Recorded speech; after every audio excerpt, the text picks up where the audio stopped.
స్వాతంత్ర్య సమరయోధులు పాముల సంగయ్య విగ్రహాన్ని ఆవిష్కరించారు మల్లుబట్టి విక్రమార్క. అనంతరం మదిర మార్కెట్ యార్డులో బతుకమ్మ చీరలను పంపిణీ చేశారు. రాష్ట్రంలో రాబోయే కాంగ్రెస్ ప్రభుత్వమేనని స్పష్టం చేశారు.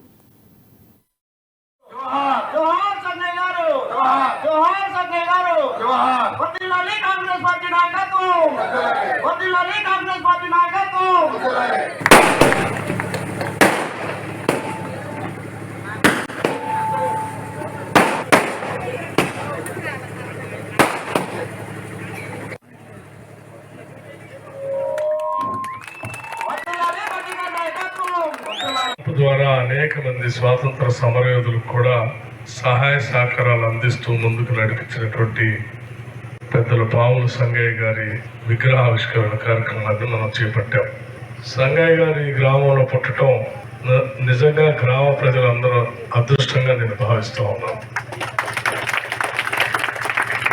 సంగయ్య గారు ప్రజా జీవితంలో అందరితో మమేకమై, ఇప్పుడే చెప్పారు, వార్డు మెంబర్ దగ్గర నుంచి మొదలుపెట్టి ఎంపీపీ వరకు ఆయన కాంగ్రెస్ పార్టీకి సంబంధించి నాయకుడిగా ఉండటమే కాకుండా మండలంలో ఉన్న అన్ని రాజకీయ పార్టీల నాయకులతో కూడా మమేకమై వారి రాజకీయ జీవితాన్ని గడిపారు.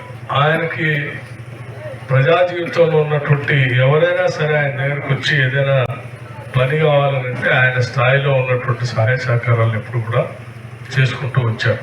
సంగయ్య గారు ఈ గ్రామంలో ఉన్నటువంటి అనేక అభివృద్ధి కార్యక్రమాలకు సంబంధించి రాష్ట్ర స్థాయి నాయకులు కానీ లేకపోతే అధికారులు కానీ